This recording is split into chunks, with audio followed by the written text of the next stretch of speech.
juga pernah. Saya kan disuruh ke Pangkalan Bun, jadi jenazah yang dikirim yang dari Pangkalan Bun kita urusin dulu, terus dikirim ke Surabaya, kita identifikasi Surabaya lah. Udah 2 minggu di Pangkalan Bun kan udah mau selesai nih. Saya siap-siap pulang, tapi saya malam tidur tuh didatengin lagi sama katanya tuh dia orang pintar yang ikut dalam pesawat itu, tapi ikut meninggal mau ngobatin orang di Singapura itu loh. Saya kan nggak tahu, saya kan nggak ngikutin korban tuh siapa aja. Tugas saya kan jenazah, jadi kan kadang nggak tahu nih yang. Nah terus saya bilang nanti saya pulangnya besok aja. Hari ini mau ketemu lagi jenazah ini atas nama ini. Lah kok iya bener. Ternyata bener dia masih KTP-nya masih nempel walaupun udah rusak jenazahnya udah hancur tapi masih ketemu dia. Saya kan ketemu sama itu istrinya Badai yang bapak mertua yang meninggal ini toh. Loh ini tuh bapak kan histeris. Terus pas ketemu saya ngeliat saya ngurusin jenazahnya itu saya bilang ini papanya udah tenang. Kenapa? Sudah ketemu anaknya yang cowok yang udah meninggal. Kaget mereka kok dokter tahu gitu. Karena datang ke saya gitu. Nunjukin gitu. Gitu. Ya udah itu saya menyampaikan jadi dia bisa nerima.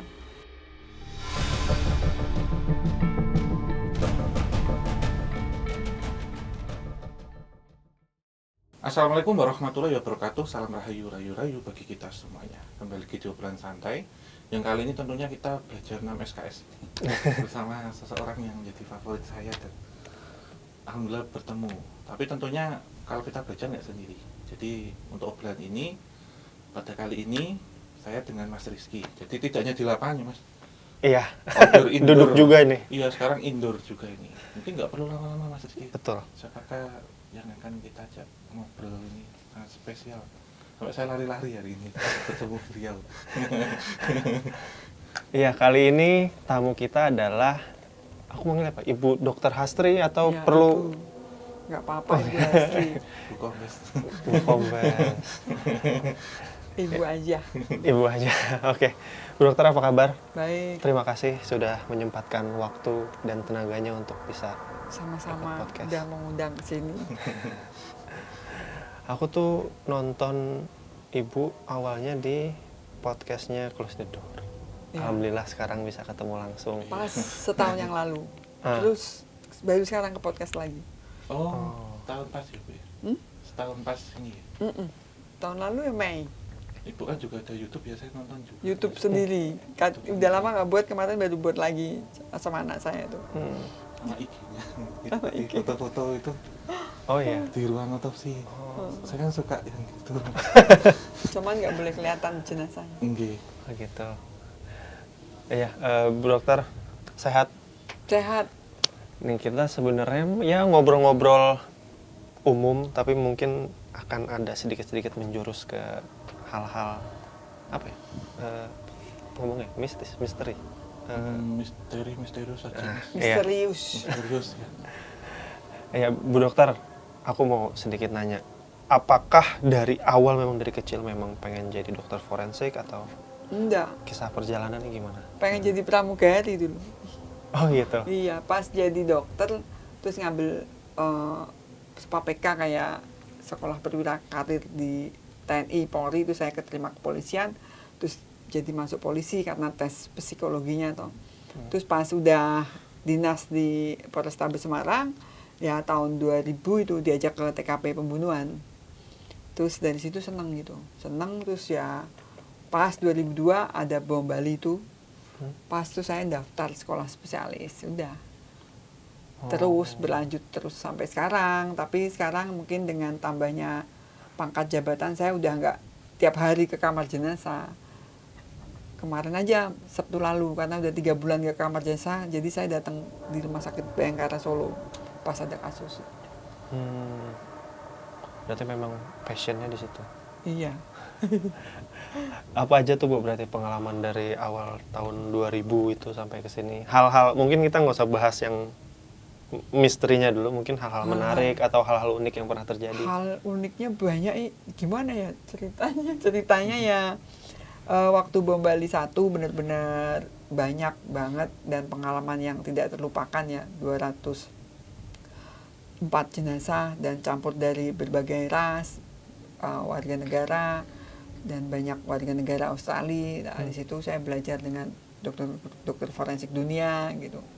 ya memang ceweknya 1-2 aja dikit, dan dari kepolisian waktu itu saya tok gitu yang perempuan, yang lainnya polisi laki-laki dan dokter forensiknya baru 3 waktu itu. Saya sendiri baru sekolah kan. Ya di situ benar-benar kayak berjibaku dengan jenazah, dan setelah itu seperti kayak ada panggilan jiwa. Kalau ada kasus kejadian ya pengen turun, kalau nggak dipanggil kadang saya, jenderal kok saya nggak diajak ya gitu. Jadi udah terusan. Oh. Terus kalau sedikit mulai agak-agak menyentuh-nyentuh. Tadi kan yang mungkin unik tidak terlupakan. Mungkin ada sedikit kejadian-kejadian yang ternyata setelah Dokter Astri jadi dokter forensik baru terbuka matanya, atau baru ternyata benar ya hal-hal kayak gini bisa dari sisi misterius gitu. Karena mungkin berhubungan atau bekerja di sesuatu yang misteri dan yang sudah meninggal gitu kan, yang dianggap orang umum tuh sesuatu yang aneh dan unik dan selalu berhubungan dengan dunia lain ya, walaupun memang ada juga yang nggak percaya, tapi kalau saya pribadi sih percaya gitu, ada sesuatu di dunia sana dan kita tahu itu, dan saya yakin kalau kita baik-baik aja ya mereka juga baik-baik aja, tidak akan mengganggu, dan sampai sekarang pun tidak ada yang mengganggu saya gitu. Dan itu semua alami aja, alami datang ke saya. Datangnya tuh seringnya memang dalam mimpi atau pas di kamar jenazah, kadang kalau malam hari sendiri itu seperti itu. Tapi kalau hal-hal yang ilmiah yang bersamaan diskusi atau bekerja ya kita apa adanya, kita memang berusaha menentukan dari waktu kematian, cara kematian, mekanisme kematian sampai sebab kematian itu ilmiah itu. Walaupun di balik itu yang masyarakat tidak tahu, yang orang lain tidak tahu, bahwa sesuatu membantu saya dan tim kadang itu. Kalau yang saya cermati ya, saya suka dari Bu Astri itu kan kalau setiap otopsi nggak pakai masker, Bu. Iya. Itu memprediksi dari kematian itu dari bau ya, Bu? Iya kadang, tapi ya karena sudah biasa ya, jadi kadang saya juga dengan bau membuat saya gimana ya, kayak menyatu, langsung bekerja gitu kan. Kalau ditutup saya merasa kok nggak Terhalang gitu kan? Terhalang, nggak bisa berpikir, nggak bisa ibaratnya sama si korban ini, sama si tubuh ini yang bisa saya bantu mengungkap kenapa dia meninggal gitu, betul tidak wajarkah gitu kan. Karena kan mereka juga ingin dibantu sebenarnya dengan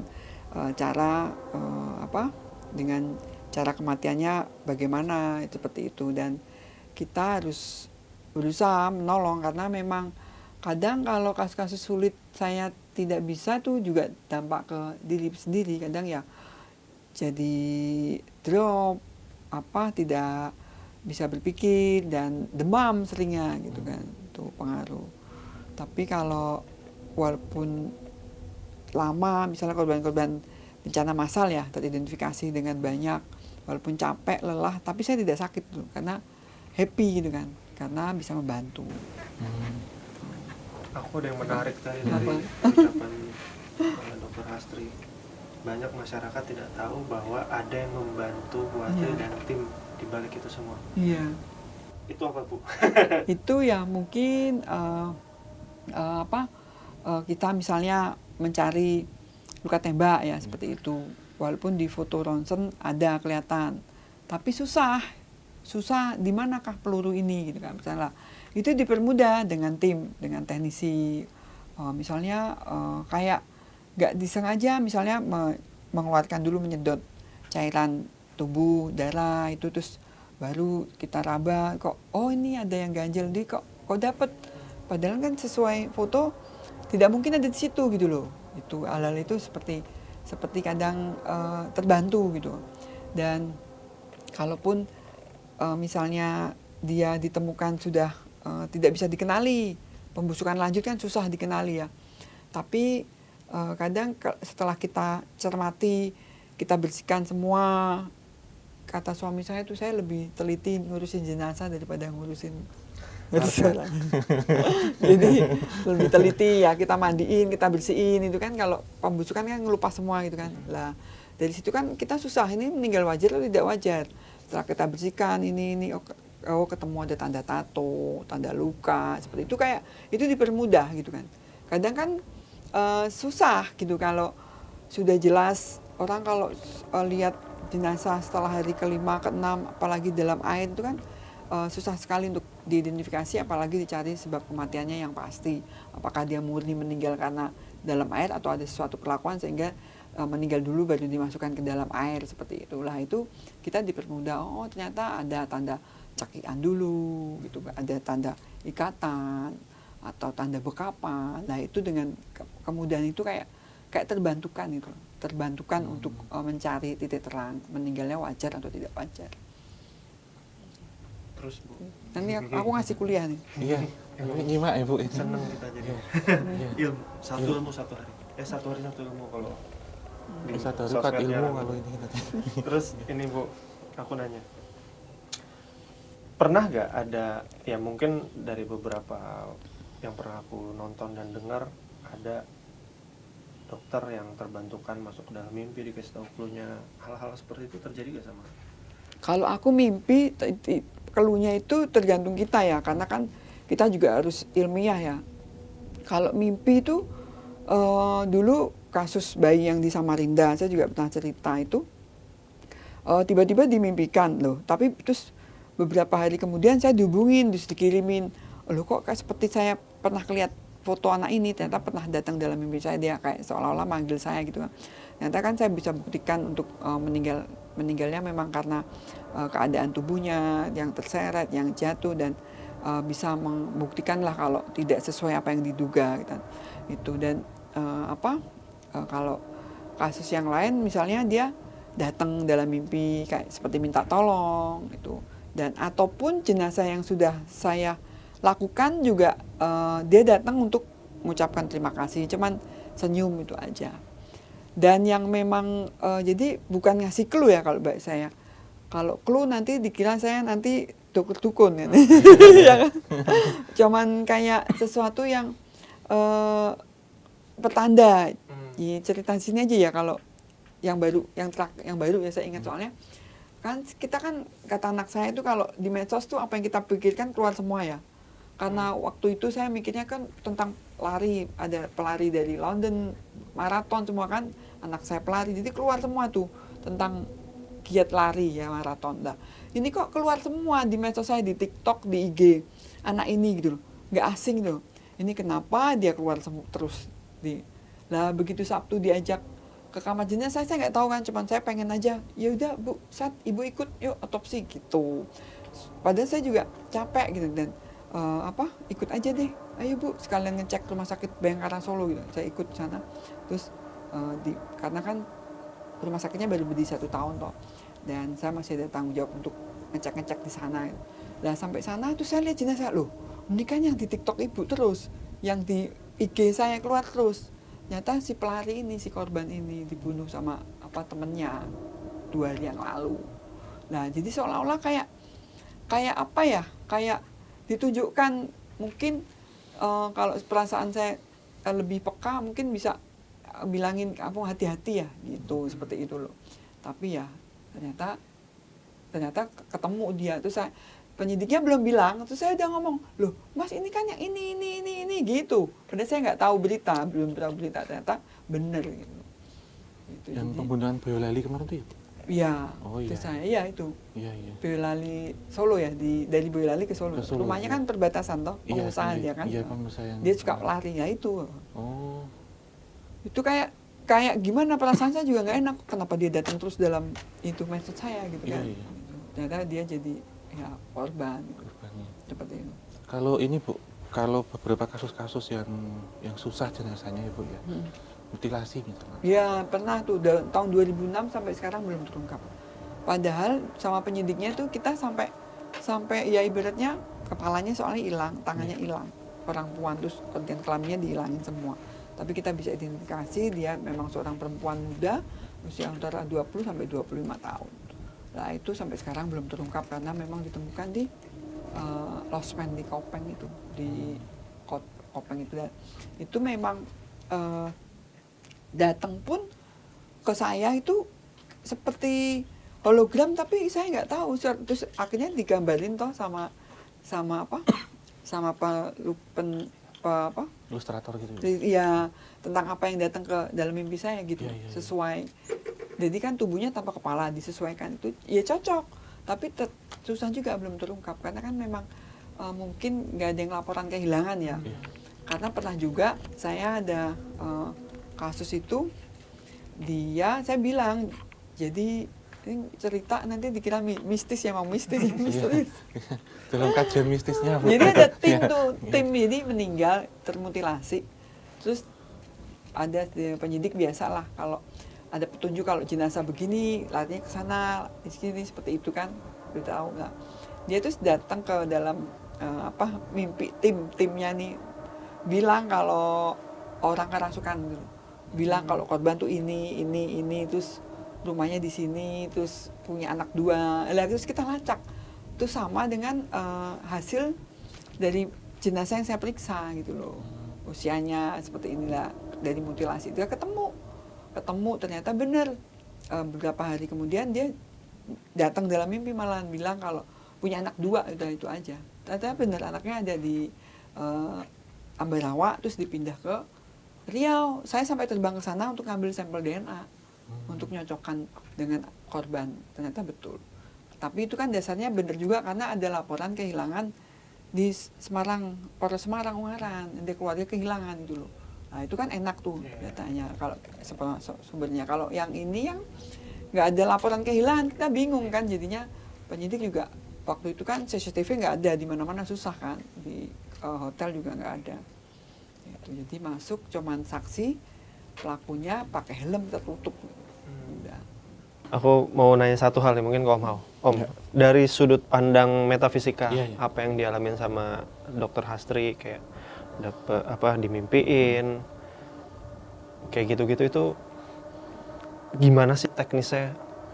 Kenapa kita sebutnya mungkin arwah lah ya? Iya. Arwah itu bisa nyamperin ke seorang dokter untuk ngasih clue gitu-gitu tuh, apa maksud dan tujuannya kayak gitu? Iya, tentunya sebenarnya hampir ada kesamaannya antara bidang akademi saya, misalkan kita ngomong ya di ilmu sejarah dan Bu Hastri, karena kita melacak atau merekod satu peristiwa yang pernah terjadi gitu, secara akademis tentunya Mas. Jadi kalau saya lebih ke arsip gitu ya.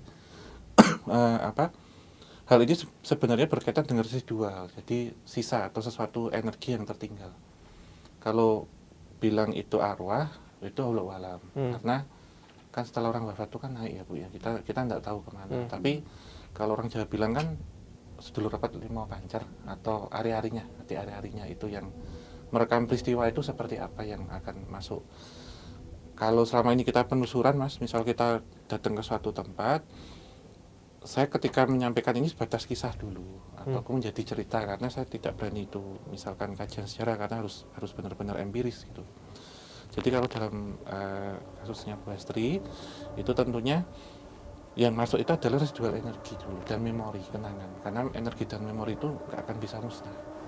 Dan memberikan informasi yang terakhir itu seperti apa, tapi di sini hanya menjadi pendukung dan penunjang yang ibarat kata kita bisa pakai tapi tidak bisa kita hadirkan. Misalkan itu lebih ke hukum ya Bu ya, medico legal itu tetap nggak bisa ya, itu nggak bisa Mas. Termasuk saya, kalau itu saya tulis menjadi jurnal penelitian juga nggak bisa. Jadi kita paham betul ini kemana. Kalau saya lebih ke narasumber, misalnya Mas, kita ketemu orang, kita dapat arsipnya, dapat bukunya, itu pun kalau kita main tentang hal kuno itu sama. Karena di sini yang diperiksakan tentunya seseorang yang pernah hidup, sehingga memori itu akan terekam, akan ada. Dan ini bisa menyampaikan dengan orang yang diberikan kewenangan untuk itu. Tapi nggak bisa Mas, kalau kemudian menjadi laporan tuh bisa, hanya menjadi penunjangnya saja. Karena ada beberapa istilah gini ya Bu ya, kalau pembunuhan itu ibarat kata tidak ada kejahatan yang sempurna, gitu, pasti ada celahnya Mas. Dan entitas ini biasanya nanti akan memberikan clue atau gambarannya, tetapi bagaimana cara kita untuk mencari itu secara ilmiah ataupun yang bisa dipertanggungjawabkan. Karena kan menjadi tenaga ahli dan saksi ahli untuk bidang ini gitu. Kalau saya menyampaikan ini residual, begitu Mas. Residual energi ataupun residual memori. Kalau dari sesuatu hal yang pernah hidup berarti memori, kenalan. Kenal. Atau mungkin makanya kalau ada orang terdekat saya atau saudara meninggal, saya susah layat. Karena berapa kali kayaknya dia meninggal terus kok ketemu saya masih hidup gitu loh. Iya. Jadi maksudnya ngerti toh? Iya. Dulu saya pernah cerita yang gurunya anak saya gitu kan. Tapi ini ada lagi anggota saya meninggal toh. Saya layat tuh. Karena nggak enak kan anggota saya langsung. Padahal saya udah nggak enak nih hatinya kan deket kan. Loh, tuh nggak layat piye gitu udah nggak enak lah. Bener. Terus setelah layat, ya pasti kita lihat jenazahnya kan nggak enak kan karena anak buah saya langsung lah. Terus saya pulang kan ke kantor terus lembur. Nah malam tuh saya bingung. Loh kamu bukannya masih udah meninggal kok masih di sini gitu. Terus dia bilang enggak bu saya nemenin ibu di sini gitu. Oh sis namanya sis. Ini anggota saya nggak pernah tahu. Nanti kalau saya cerita takut yang di kantor. Ini mas dia biasa bersih nemenin gitu loh. Lah saya bingung kan bukannya kamu udah meninggal kok enggak bu saya nemenin di sini gitu. Kayak gitu kenapa mas? Iya. Itu jadi saudara juga gitu. Jadi saya kadang nggak mau ngelayat yang terdekat itu. Iya, memori Bu, residual memori itu saudara ari-arinya Bu. Ini yang kadang orang salah kaprah kalau ruh atau arwahnya itu masih ada. Ini kadang masih dekat. Iya masih karena ada kenangan dengan kita, apalagi orang dekat. Termasuk yang kerusuhan Makobrimob itu. Kan salah satu korban tuh sahabat saya kenal toh. Densus 88 sampai meninggal kebetulan saya pas tugas sebagai kepala kamar jenazah tuh waktu itu di Polpus rumah sakit pusat. Nah, terus dia datang gitu kan maksudnya sebagai tapi saya tahu dia hologram tapi dia nemenin aja gitu loh. Lalu saya kerjakan pas saya sendiri sama teknisi yang lain lagi pas dinas saya. Terus dia nemenin gitu seperti hidup tapi hologram. Tapi bagi saya itu nggak masalah gitu loh. Ternyata bagi yang lain anggota juga ada yang lihat pada ketakutan gitu. Bagi saya ya karena mungkin dekat gitu kan ya. Saya pikir ya dia udah tenang di sana. Udah saya ngomong sendiri seolah-olah ngomong sama dia padahal ngomong sendiri gitu kan. Ya gitu itu karena itu juga. Iya sama Bu, termasuk kalau kita ya selama ini penelusuran ke tempat-tempat seperti itu, entah bekas pembunuhan ataupun peristiwa masa lampau ya Bu, di masa-masa zaman kolonial Belanda ataupun Jepang gitu, terkadang juga bertemu hal-hal yang serupa. Terus ke kamar jenazah kita juga pernah yang memasang petugas bekas rumah sakit Kebumen itu. Terus kita pernah, malah saya sendiri sebenarnya ini Bu, kaget saya tuh kalau bener tapi pernah informasi. Pernah dilihatin? Sering Bu. Sering ya? Sampai sekarang ngunggung ini. Tapi itu hologram, nakutin nggak? Enggak Bu. Ya kalau mungkin bagi orang awam ya takut ya kadang ini ada yang putus ada ini. Oh saya nggak pernah bagus. Wujudnya utuh Bu. Utuh. Oh iya. Kalau saya macam-macam Bu soalnya. Dan itu sempat ya? ini Bu yang pernah ada satu kejadian kasus pembunuhan yang belum lama di Jogja di Wisma Sermo. Oh iya. Itu Bu yang perempuan itu. Iya. Kan kita dulu juga pernah podcast ngobrol juga dengan Dr. Stefani forensik juga. Informasi laporannya itu memang kan kalau ini nggak tersebar ya Bu, tapi ciri-ciri yang saya sampaikan tuh sama Bu. Jadi luka di posisi mana di sini karena sempat dibenturin 2 kali terus bentuk. Kalau memang kan informasi sidangnya kan dia jatuh gini Bu, tapi kan kalau ada minggetnya dalam kan berarti diginikan, dibentuk. Ada benda yang menghantam, benda tumpul yang membentuk ini itu terus kemudian diminumkan itu salah satu obat obat sakit kepala. Misalnya apa sih paramek gitu. Ya model-model yang itu Bu sama air soda soft drink. Dioplos gitu. Itu salah satunya dari cerita yang didapatkan itu cocok itu Bu. Jadi saya malah lebih takut. Ketika ini benar gitu yang disampaikan dengan wujud terakhir Bu yang datang misalkan gitu. Nah di beberapa kejadian yang kita datang ke satu tempat misalkan sini itu pernah terjadi kasus pembunuhan itu Bu. Jadi gambarnya seperti yang Bu Astri sampaikan dari hologram, tapi hologramnya solid.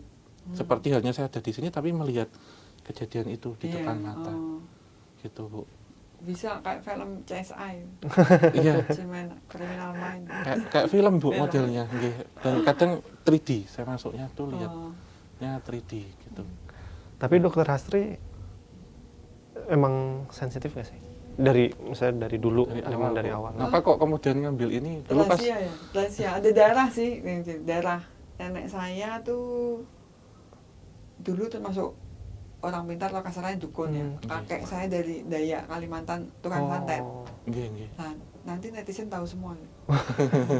Ini Gua pernah ngomong ya, ini darah kali ya.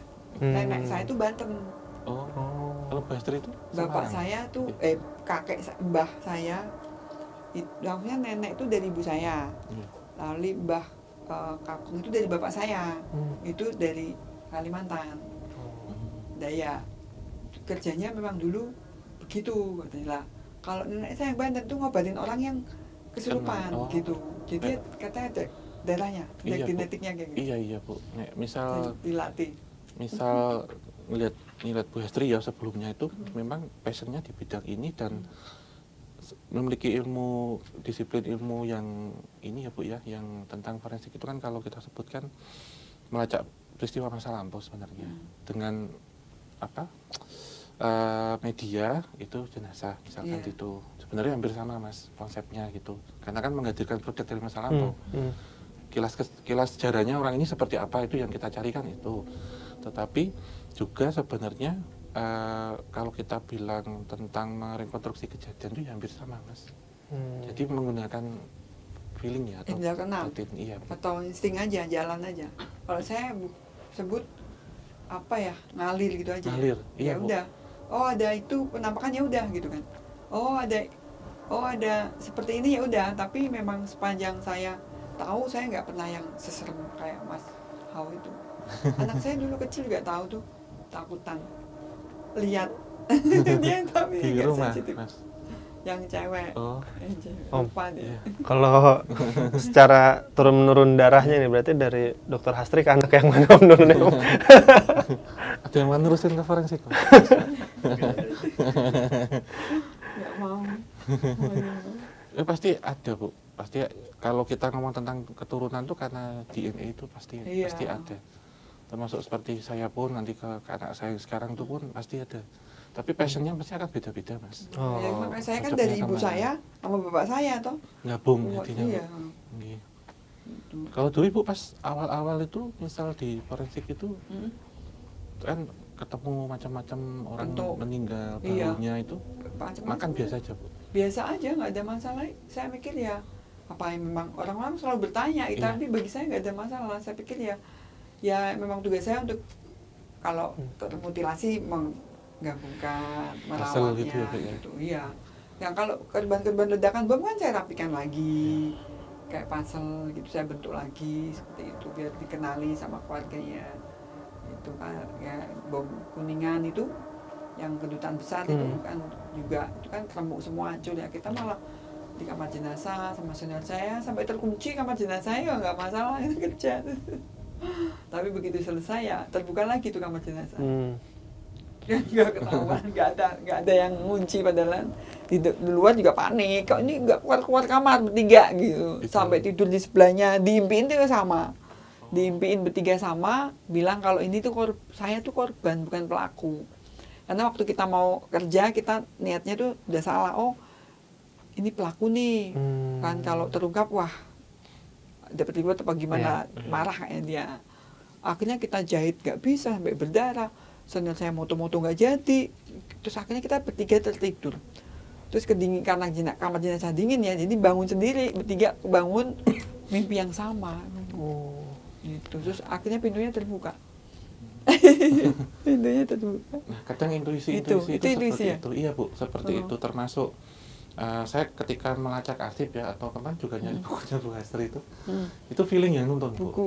Itu ini gimana nyarinya nanti ketemu dengan pengepul atau kolektor kalau saya itu biasanya entitas ini juga sama karena saya punya satu pengalaman ketika untuk penelitian saya waktu itu mencari satu arsip ada satu arsip yang nggak mau dibawa pulang dia sembunyi waktu maghrib akhirnya saya sampaikan bahwa nanti ini akan dialih digital, saya tidak membawa yang asli, akhirnya dikembalikan, nampak lagi Bu. Jadi kalau kita ngomong tentang benda, tempat itu pasti ada residual energi di situ. Dan menurut saya ketika itu energi yang masuk ataupun memori, biasanya akan mengklarifikasi sendiri. Ketika kita salah justru Kalau kita benar akan dikasih info terus gitu. Nah beberapa orang sebenarnya berpendapat bahwa kalau memiliki indera keenam atau sixth sense itu arahnya indigo atau paranormal, Mas. Iya. Tapi padahal sejatinya kita bukan, semua ya. punya, Bu. Punya ya. Iya, karena kalau ngomong tentang indera keenam itu yang lihat hantu, padahal salah.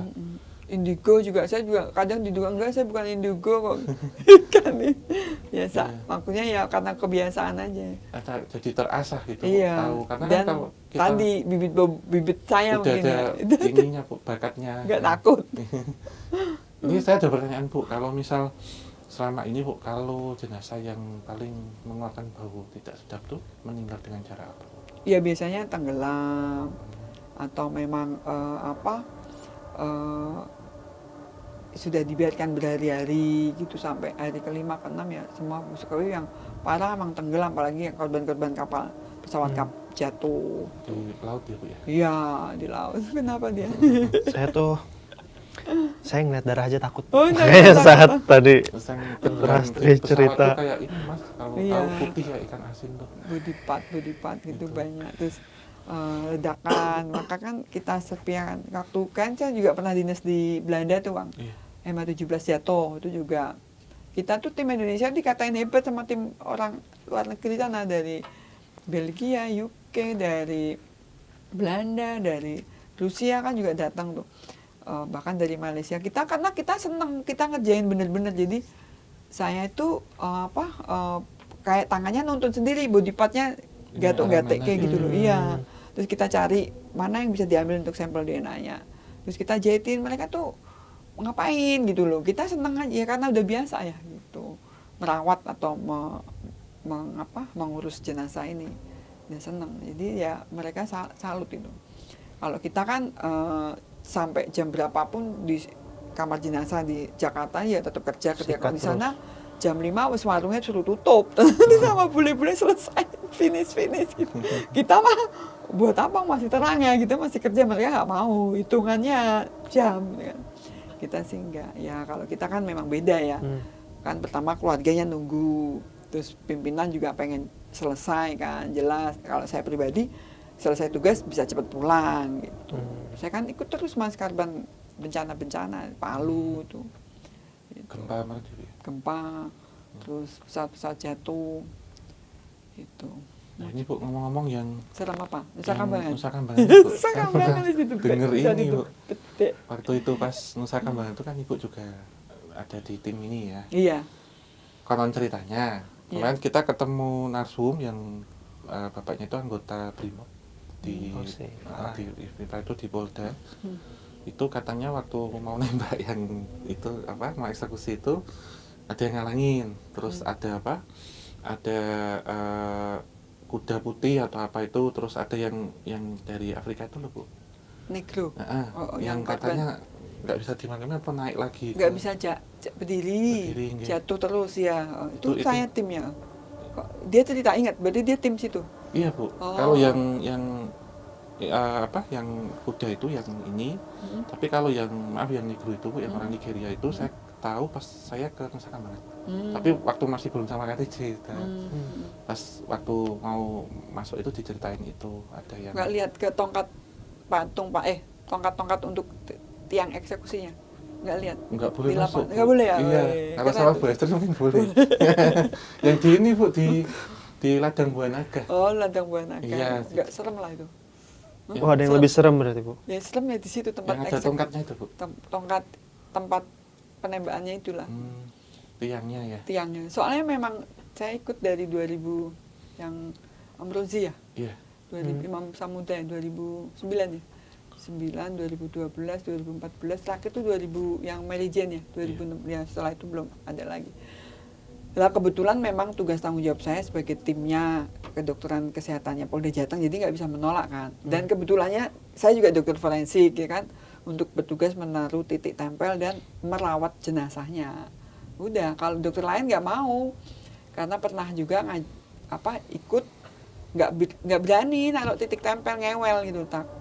Karena kan Titik tembak. Kayak Scotland dulu Mas, buat tembak. Iya. Oh, titik tembaknya gitu. Ya, titik tembak kan si napi kan memang pakai baju putih terus di ketiang gini kan biar datar putih semua, kita taruh. Kan naruh sini kan biar tepat, kita periksa dulu. biar nggak brimopnya nggak salah tembak, Mancing gitu ya, nggak Pak, ya? kasihan kalau meleset kan nggak Iya. mematikan kan, kalau pas kan mematikan, nggak menyiksa si napi gitu kan. Ya itu udah, ya taruh sini aja udah nggak berani gitu. Ya kita sih udah niat aja nggak apa-apa. Ya itu terakhir kan yang itu Freddy Budiman. Oh, Ya iya. itu kan badai itu. Oh. Tapi begitu selesai dia di depan kan, beliau zikir, beliau depan, badainya berhenti, terus mulai. Sebelumnya badai brimob banyak kesambar petir tuh. Oh iya? Sambar petir terbuka kan pinggir. Tapi memang pengalaman anehnya tuh, kita kan suka bawa kamera ya buat foto. Itu kalau udah mulai jam 11:30 sampai jam itu nggak bisa bidik itu. Di layar kamera tuh kayak putih-putih turun gitu. Kayak penontonnya dunia lain gitu. Pada ini ya Bu, ya, pada turun ya. Pada turun. Iya, iya. Oh, eksekusi itu pasti malam ya, Bu? Malam jam Dini 12. hari ya, Bu, ya? Iya, dini hari. Dan handphone kita juga nggak bisa semua. Jadi kita kan pakainya ya kamera, mau lihat nggak mungkin moto pakai handphone ya nggak bisa, susah, nggak jadi gitu loh. Nggak bisa. Jadi ya kamera kelihatan, jadi kayak orang turun. Ya itu ya yang mustahil tapi ya kita alami gitu kan. Walaupun memang tugas ya, kita sih mikirnya karena tugas aja dan memang udah secara legal dia menerima hukuman mati itu. Yang ceritanya Nurdin M. Top itu Bu. Iya. Nurdin M. Top di Yang tunggal bolong apa Bu? di Solo Oh, tuh. di Solo. Dan M. Top kan kena kan yang ditembak itu toh. Oh iya. Iya, ditembak. Yang ditembak Dr. Azhari yang di Malang. Iya, iya. Ya. Oh, yang disergap ya. Yang disergap. Nurdin M. Top juga disergap, ya kan, sama tiga teroris sama satu perempuan, ya. Itu. Tapi perempuannya hidup deh dibawa ke Jakarta. Nurdin M. Top ya disergap. Ya. Itu pun kita nggak bisa ngenali, tapi akhirnya karena Densus punya sidik jari tanda ya, data antemortemnya sama giginya sama DNA-nya kita cocokin semua, ternyata matching di Solo itu. Itu sih sebenarnya nggak ada sesuatu yang misteriusnya nggak ada sih, udah jelas memang diikutin dan ternyata Nurdin M. Top. Ada pernah rasa-rasa kesel gak sih? Bukan kesel sih, gregetan gitu. Iya. Misalnya udah ya mungkin secara bukti nyatanya gitu untuk dijadikan alat bukti belum ada, tapi udah pernah dimimpiin, terus ibu akhirnya kayak oh iya nih masuk akal nih kalau pada akhirnya pelakunya dia, walaupun masih titik-titik belum disambung lah. Pernah gak Bu gregetan kayak udah dimimpiin pelakunya ini, tapi alat bukti nggak ketemu buat membuktikan? Aku dimimpiin nggak bilang pelakunya loh, dimimpiin dengan maksudnya ada orang itu kan, aneh kan, menurutku aneh. Tetapi setelah berjalan waktu aku mikir oh iya pas itu siapa lagi gitu kan, karena jelas dari aku ikut gelar, aku ikut diskusi ini kok aneh dan akhirnya ketemu itu 1.2 DNA di bajunya si Pak itu lah, terus aku tambah kuat yakin dia gitu. Tapi itu kan udah ilmiah ya. Iya. Ya udah, tapi kan tergantung penyidik. Ternyata berani penyidik yang sekarang, ya udah akhirnya jelas kan. Dan si ponakannya itu ngomong kan, ngaku, ya itu kan sebenarnya sesuai sama Petunjuknya ya. keteranganku itu. Di sini korban ini, di sini ibu ini, gitu loh, seperti itu. Dari hasil pemeriksaan itu. Tuh. Nggak tahu. Ada yang marah lagi nggak sama enggak ya? Bilang Om Hao kalau marah ini. Aman Bu. Aman. Terus Oh, aku gimana, cerita apa ini lagi? udah Apa jadi seru? lebih ngomongin kehidupan sih Bu, penasaran aja. Kehidupan. Kenapa? Belum punya pacar deh? Wah, Udah punya udah. istri. Oh, udah belum punya punya istri. istri. dong. Apa namanya? Cuma penasaran Bu, aku kan suka merhatiin orang ya, kadang penasaran sama kehidupan orang tuh. Apa sih rasanya hidup sebagai dokter forensik yang mungkin masyarakat umum tuh nggak tahu gitu? Hidup sebagai dokter forensik ya itu kadang ada hal-hal yang nggak bisa tak omongin karena secara ilmiah nggak mungkin, akhirnya dianggap saya gila. Dokter, terus saya juga doktor S3, kok nggak ilmiah gitu kan. Ya sudah, tak ini sendiri, tak pikir sendiri dan anak saya sampai tahu kok medsos ibu itu isinya pembunuhan tok. Ya karena berpikirnya saya kriminal pembunuhan, jadi gitu. Bener. Iya kan? Katanya medsos tergantung kita. Tapi memang jadi saya selalu tahu kejadian itu dari medsos karena datang terus gitu loh. mungkin nadinya atau pikir ya itu ya, jadi Alam bawah sadar ya Bu ya. iya yang alam bawah menggerakkan. sadar. Kadang mau bantu, kadang nggak bisa bantu. Tapi karena saya di Mabes ya mungkin saya bisa meneruskan ke teman-teman di wilayah. Tolong dong kasih ini, tolong kasih ini gitu kan. Yang sekarang lagi rawan kan, misalnya disetubui, diperkosa sampai mati itu kan yang bikin saya itu rasanya gimana itu. Dan itulah hal-hal yang kadang ya itu saya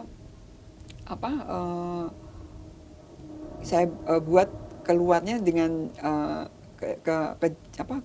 kelucuan kekoplaan saya gitu kan, mungkin ceplos yang orang mikir ini ibu ini aneh ya ngomongnya gitu ya, itu mungkin tanpa kita sadari gitu. Tapi ya semoga keceplosan saya tidak menyakiti orang. Nyakitin nggak? Ibu juga Sibuk. dokter forensik kan sibuk. Oh iya sibuk. Apa? Panggilan. Oh iya. 24 jam ya Mbak. Iya 24 jam, pagi-pagi sering keluar. Dulu iya. Pagi-pagi dini hari maksudnya. Malam-malam keluar. Iya, kamarnya kamar mayat lagi ya. Iya. Karena saya juga sering ke TKP. Saya bisa ngasih petunjuk kalau ke TKP. Sesuatu yang dokter forensik lain mungkin nggak mau atau nggak suka. Kalau saya suka gitu. Mungkin nggak pulang-pulang tidur di TKP. Waktu di Subang itu saya di TKP di rumah itu. Sampai seneng karena gimana ya? Karena saya sesuatu apa sih? Mungkin ada apa? Tangan saya bergerak kemana? Kaki saya jalan kemana? Seperti itu. Gitu. Tapi Bu kalau ke TKP itu yang belum diberesin Bu? Iya belum. Masih ada bercak darah? Masih belum. Di situ kan kita lihat darahnya kemana, Alirannya cipratannya ya, Bu, di ya. mana. Kan saya tahu ini kok bapak itu berarti berdiri di sini loh kan, soalnya cipratan darahnya di sini sama di sini. Berarti ini di sini, berarti kan dia ke sini eksekusi sini kayak gitu loh. Iya, Kita iya. berbicara gitu. Itu kan Rekonstruksinya ya. Iya. Kalau Bu Estri ini yang masih segar Mas. Kalau saya yang sudah Sudah bersih. Ceritanya itu Oh Bu. bersih, maksudnya bersih. Misalkan, maaf ya Bu, amit-amit di ruang ini ada pembunuhan gitu ya Bu. Kan kalau Ibu kan periksanya yang, kalau jenazahnya sudah diambil kan masih ada genangan darah yang kering. Ini 50 tahun lagi kan bersih Bu.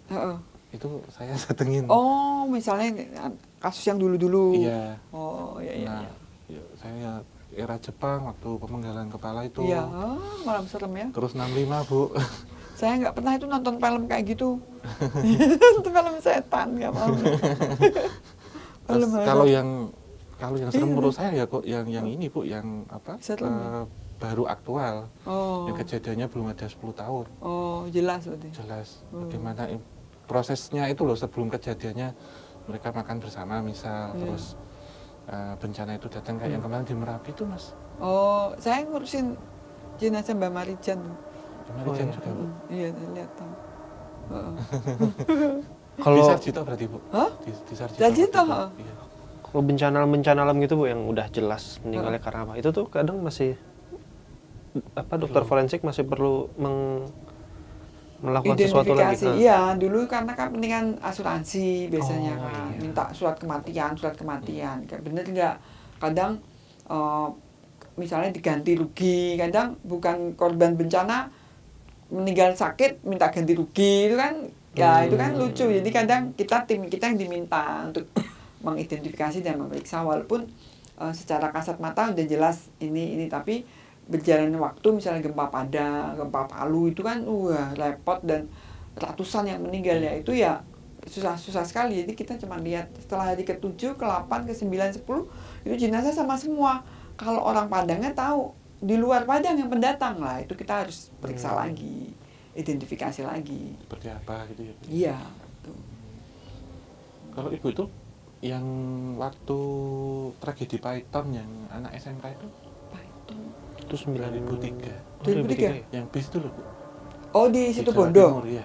Iya, Ikut. yang remuk gitu. Iya, Satu kebakar bus itu, ya. iya. Akhirnya kan nggak bisa diidentifikasi toh. Disamakan Bu. Iya, disamakan. Itu terus apa? Hercules yang di Hercules, Malang, iya. ya itu saya ke sana juga. Gempa di Jogja, saya Iya. terperangkap di Bantulnya pusat gempanya itu. Saya Pundong, sana. Bu. Hah? Di Pundong. Iya, Pundong. di sana pusat Iya. nggak bisa keluar Epicentrumnya toh. atau Bu? Iya. Gitu saya nggak ngurusin jenazah, malah ngurusin orang patah-patah tulang. Ya karena nggak ada yang bantuin. Ambulans saya udah tanggung masuk. Itu udah. Kalau yang ini Bu, yang pesawat apa tuh yang di Gunung Salak? Apa? Oh, Sukhoi. Sukhoi. Iya, Sukhoi tahun 2012 ikut saya full di kamar Itu- jenazah. Oh itu ada yang ada sisa-sisa manusia itu ada ya? Dan memang akhirnya teridentifikasi sesuai daftar penumpang sama yang ikut. Kan kita kumpulin dulu tuh data berapa sih korban sesungguhnya termasuk krunya gitu. Kita kan ngumpulin data antemortem toh, data sebelum dia meninggal gitu. Lah itu juga karena saya ngurusin jenazah, terus saya pernah cerita juga tuh yang mertuanya Badai Krispatih itu saya nggak tahu, malah malah saya ngomong ini saya kan ketemu sama itu istrinya Badai yang bapak mertuanya yang meninggal ini toh. Loh ini tuh bapak kan histeris. Terus pas ketemu saya ngurusin jenazahnya itu saya bilang ini papanya udah tenang. Kenapa? Sudah ketemu anaknya yang cowok yang udah meninggal. Kaget mereka, kok dokter tahu gitu. Karena datang ke saya gitu. Ih, Nunjukin gitu. merinding lagi. Gitu. Ya udah itu saya menyampaikan, jadi dia bisa nerima. Ya akhirnya jadi sahabat, sering chat aja gitu sama Eci istrinya Badai itu. Kemarin sempat diajak nonton gratis waktu Badai tampil di mana gedung Jakarta, Kesenian Jakarta. Itu jadi ibunya terus terhibur kan karena oh iya kok dokter tahu gitu. Iya dia datang gitu dalam mimpi saya. Terus termasuk juga yang saya dimimpiin tuh pakai baju merah, pramugarinya tuh datang pakai baju merah semua kan. Terus saya bilang besok ada ibu-ibu ngasih baju merah untuk anaknya gitu. Bener, dan ibu itu delala nyari saya mau ketemu dokter Hasri. Ternyata dia dimimpiin suruh yang makain bajunya itu ngerawat anaknya itu saya. Matching, jadi saya dimimpiin, ibunya juga dimimpiin. Sama gitu ya, Iya. satu petunjuk yang sama. Iya itu gimana? Kenapa mas? Iya Bu. Iya, Main. jadi Sama-sama ibunya sama saya. Iya, connect gitu. Jadi memang begini Bu, kalau pengalaman saya Bu ya, orang yang meninggal itu kan tentu ada wajar dan tidak wajar. Kalau kita ngomong tentang yang tidak wajar itu, terutama pembunuhan, itu biasanya sebelum minta untuk kita sebut disempurnakan, ataupun kalau pembunuhan pasti mencari pelakunya siapa, itu secara korinya akan mencari orang yang bisa diamanahkan untuk menjadi penyambung lidahnya. Iya. Gitu. Ini seperti apa, kecuali maaf ya Bu ya, kalau Iya. yang meninggal dengan cara suicide itu beda Iya. cerita. Gitu. Jadi mereka akan mendatangi, termasuk ada beberapa cerita yang misal dalam satu proses pemakaman itu tali pocongnya belum kebuka. Atau di Jawa dulu kan ada istilahnya culi itu loh Bu, culi Iya, gitu. culi. Atau polling itu, pocong Iya. liling itu. Nah, ini kita percaya nggak percaya dalam artian mereka tetap akan membantu saudaranya ini yang sudah meninggal ini biar lebih sempurna, karena kan sebelum menjalani sidang tuh berkata revisi ini dipenuhin dulu gitu. Jadi mereka akan masuk Mas gitu. Nah, di beberapa saya misalkan pengalaman selama ini kejadian yang sudah di tahun 70, tahun 60 ya saya kan nggak tahu. Iya. Ini dengan siapa? Belum lahir ya? Iya Bu, jauh banget Bu. Dan mau mencarikan misal pernah ke ini Bintaro tahun 87 itu cuman telinga aja atau mata aja kan saya nggak tahu ini dari mana, dan sudah nggak ada wujudnya Bu bendanya. Kalau Ibu kan masih ada wujudnya bendanya. Iya. Apa ininya, kalau saya kan nggak ada. Jadi mereka pun kadang kalau itu kemudian hilang atau tidak disempurnakan itu akan ada terus Bu. Akan ngelambren atau gentayangan lah disebutnya. Sehingga akan masuk ke beberapa orang yang mungkin sensitif atau yang punya welas asih ataupun apa untuk membantu untuk hal ini. Masuk ketika saya pernah sih pas lewat itu nggak sengaja ke makam Mr. X itu Bu. Itu rame banget kalau itu. Iya. Mr. X. Mr. X. Ada Mr. X. Nonem tanpa nama, tanpa identitas. Mas. Don John tanpa nggak belum dikenal. Kalau Ibu biasanya gimana Bu? Ini kalau Mr. X gitu. Misal otopsi atau apa? Oh ya tetap dikerjakan sesuai permintaan penyidik loh. Nanti dinomerin aja ya Bu ya? Dinomerin, pokoknya kita kan cari ciri-ciri di tubuhnya, laki, perempuan, usia, maksudnya jenis kelamin, terus tinggi badan, terus perkiraan berat badan, sama ciri-ciri lain, rambut, mata, bentuk semua kita tulis. Mungkin punya janggut, punya apa semua, memang harus teliti. Kuncinya teliti itu memang jenazah teliti. Saya tai lalat aja satu bisa tahu gitu kan. Kalau yang kebakar hangus itu susah? Iya, itu susah sekali. Paling kita gigi kan susah terbakar. Untuk rumusnya ya Bu ya? Iya, Ketahuan itu. gigi ya sama sampel DNA. Ada lagi yang Air Asia itu juga pernah. Saya kan disuruh ke Pangkalan Bun, jadi jenazah yang dikirim yang dari Pangkalan Bun kita urusin dulu, terus dikirim ke Surabaya, kita identifikasi Surabaya lah. Udah 2 minggu di Pangkalan Bun kan udah mau selesai nih. Saya siap-siap pulang, tapi saya malam tidur tuh didatengin lagi sama, katanya tuh dia orang pintar yang ikut dalam pesawat itu, tapi ikut meninggal mau ngobatin orang di Singapura itu loh. Saya kan nggak tahu, saya kan nggak pernah ngikutin korban tuh siapa aja. Tugas saya kan jenazah, jadi kan kadang nggak tahu nih yang. Lah terus saya bilang nanti saya pulangnya besok aja, hari ini mau ketemu lagi jenazah ini atas nama ini. Lah kok iya bener. Ternyata bener, dia masih KTP-nya masih nempel, walaupun udah rusak jenazahnya udah hancur, tapi masih ketemu dia. Itu saya bingung. Dan saksinya ya waktu itu orang-orang AU ya. Dia di kapal laut ngambilin jenazahnya itu. Bener lah mas, nunggu nanti dapat jenazah lagi kata dokter Hasri ini. Ya ketemu itu. Ya seperti itu lah. Wah, nggak terasa. Iya, mungkin Sampai besok nggak cerita. Tapi apa yang dialami sama dokter Hasri ini, Iya. hal yang lumrah juga Gom terjadi sama dokter-dokter forensik lainnya. Apakah memang karena kebetulan dokter Hasri cukup sensitif, atau memang pada akhirnya ya dokter forensik akan ada masanya mengalami hal-hal tersebut gitu? Iya, kalau sepengalaman saya hampir sama ya Bu, kurang lebih Iya. ya. Walaupun ini nggak bisa dijadikan ini ya Bu ya kalau di persidangan ya untuk hal ini, karena nggak kan bisa. kalau kita ngomong tentang hukum Mas, itu kan kayak misalkan dokter forensik seperti Bu Hastri ini kan saksi ahli gitu dalam ketika memberikan kesaksian itu tidak bisa Mas kalau nanti dipergunakan untuk ini, jadi harus ilmiah. Jadi kalau kita ngomong tentang hukum itu yang bisa dirasakan dengan panca indera. Nggak, maksudnya tiba-tiba dapat clue, mau ketemu mayat ini Iya, itu kan iya. mempermudah secara kerjaan sebenarnya. Iya, itu hampir sama Mas. Jadi kalau kita ngomong tentang lawasan ya kita sebut ya, kalau saya sebut dalam ini itu kan sesuatu yang sudah lampau gitu ya, itu pasti akan ketemu Mas, hal-hal kayak gini. Jadi nggak terbatas di ini, tapi juga arkeolog juga Bu. Arkeolog itu juga sama Mas. Antropolog ya, Antropolog, yang ya. Ragawi yang ngumpulin tengkorak-tengkorak, tulang belulang itu kan antropolog Ragawi. Antropolog, ya, Iya, antropologi itu antropologi, juga sama. Kemudian ini masih satu rumpun sih Mas, sejarah antropologi, arkeologi itu satu rumpun sebenarnya.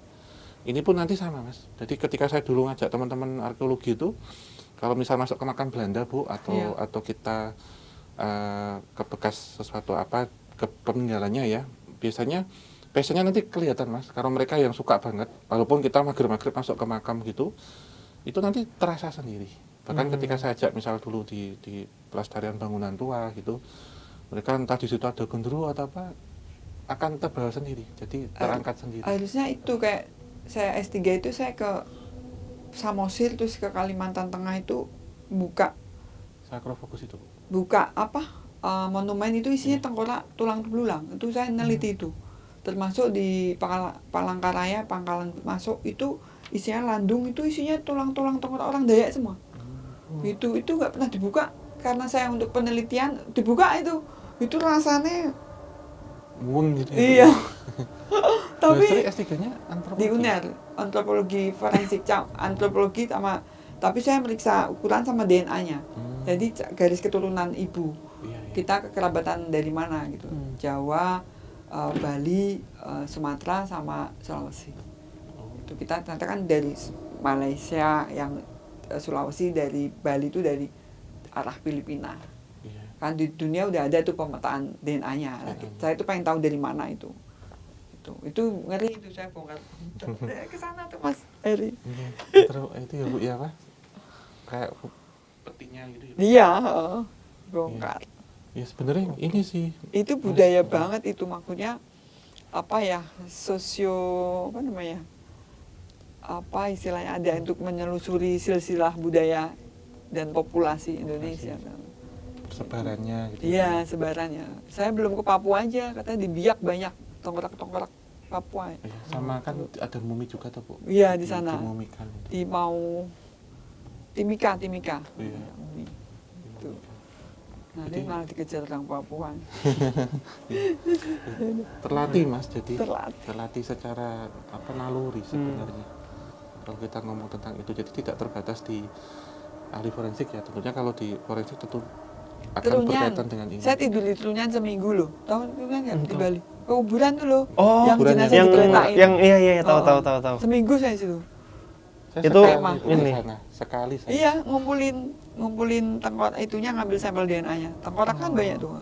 Di situ keluar nggak ada yang tahu, ular gede tapi pergi, dia nggak takut kayak ngelindungi gitu, ngelindungi tengkorak. Tapi ngerti saya nggak ngapa-ngapain, pokoknya nggak kita bawa Pergi pulang lagi. gitu, nggak apa. Nah, saya cuma kerik-kerik untuk ngambil DNA-nya tuh. Saya sekali Bu ke sana, Sana ya? 2020 tapi Diajain. Bali Mas. Tapi yang ini Bu, yang umum kan ada satu yang meninggal nggak wajar, Ya, yang itu. nggak boleh dikunjungi itu. Saya boleh gitu? ya. Itu yang nggak wajar. Iyalah. Kok seru? Saya kan itu Yang lihat meninggal aneh gitu. Aneh.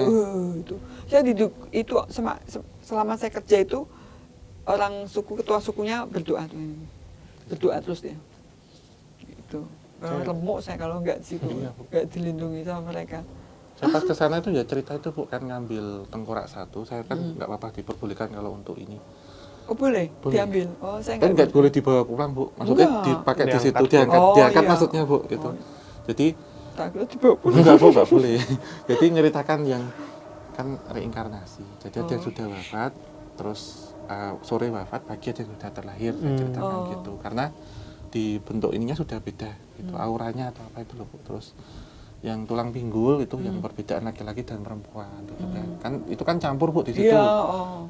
Terus bentuknya seperti ini, terus terpanjang ini loh Mas Tulang paha. tulang Paha. paha itu juga begitu Mas, tapi meninggal yang dengan cara wajar. Yang nggak wajar saya nggak boleh waktu itu. Saya boleh, Karena saya penelitian diantar sih, Bu. sama polisi Hmm. Denpasar. Juga ditaruh gitu saja Bu, kalau Iya. yang nggak wajar sama. Iya, naik kapal polisi juga. Kalau Oh. enggak ya rawan bisa di Aduh, warga. begitulah. Ya, mungkin lanjut di part 2. Nama SKS ini Apa ya? ya, lapangan kalau part 2 nanti sama Part Bu 2 Estri. ya. Kita Langsung. berburu. Langsung Berburu apa ya? ke lokasi ini. Ke lokasi Mas langsung. Rizky mungkin kalau selama ini kan kering nih, besok yang basah. Ke lokasinya. Ke lokasinya ya, ntar ya.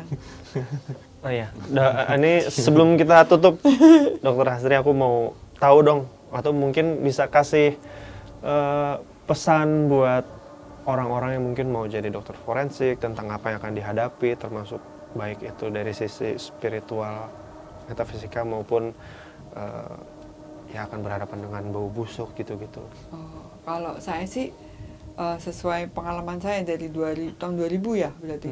Sampai sekarang ya harus dikerjakan pakai hati, pakai passion. Kalau enggak ya berat memang, karena di situ kita berhubungan dengan tubuh jenazah yang sudah tidak meninggal, dan dibutuhkan ketulusan sama kepekaan secara naluri juga ya untuk membantu dan membuat kita juga tenang, karena kita bekerja tetap dilindungi oleh Sang Pencipta. Dan saya yakin kalau sudah seperti itu pasti adik-adik bisa menjadi dokter forensik yang baik dan handal untuk mengungkap suatu kebenaran dan keadilan. Disitulah yang diharapkan oleh para penyidik, juga keluarga yang menjadi korban. Dan kuncinya di situ, Mas Rizky. Jadi ya saya pengennya sih banyak lagi yang mau, mungkin karena belum jelas ya selarinya. Kalau di luar negeri itu dokter forensik kaya loh. Dokter forensik di Australia itu profesor punya kapal pesiar ya. Oh, ya? Rumahnya di tepi sungai, di pantai Bondi ya. Bener. Dibayarnya mahal soalnya. Apalagi dokter gigi forensik satu jenazah itu sampai $300. Oh, ya? Betul ya. Gitu kan dulu yang senior profesor saya di Bombali itu yang kenal. Saya pernah diundang 2 kali, itu kaya raya di sana. Dan jarang yang mau memang. Langkah ya Bu. Langka, tapi di sini memang kita bisa berjibaku di lapangan. Kalau di sana memang fasilitasnya bagus dan tidak berbau. Jadi jenazah masuk, ditimbang, dibersihkan. Kamarnya tuh jenazahnya kayak kamar operasi biasa, ada penyerapan bau-bau gitu. Jadi udah bersih langsung, enak. Bisa tidur, makan, nyanyi di kamar jenazah, nggak takut Mas Haru.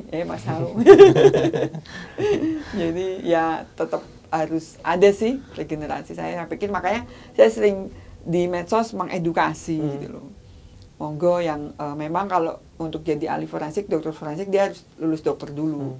Tapi kalau jadi ahli forensik yang lain, misalnya balistik, DNA, toksikologi, bisa dari S1 biologi.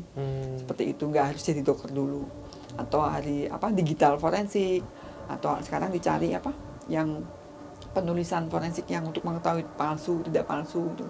Itu juga dicari. Kenapa Ya. Nulis ya Bu ya. Tulis apa istilahnya.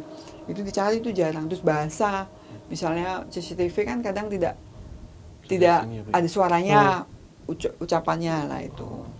Itu saya kemarin di Amerika belajar itu semua, Linguistik tapi itu, Bu? sebentar toh. Oh. Cuman mengetahui aja nggak belajar. Di sana ada lengkap alatnya. Ahlinya sama alatnya. Iya. Ini sebelum terakhir Bu, saya kan dari basic ilmu sejarah nih Bu, bisa Iya. Bu ke forensik Bu. Bisa lah. Asal nggak kedokteran loh Bu. Enggak, Pinginnya ya bisa. dulu dokter tapi nggak ada biayanya. Kalau Nanti di ilmu ini sejarah, tentang tadi historinya itu kan. Diungkap toh kronologis ke belakang kenapa mungkin dia melakukan kejahatan ini. arsip-arsip. Iya, kenapa seperti itu membuktikannya.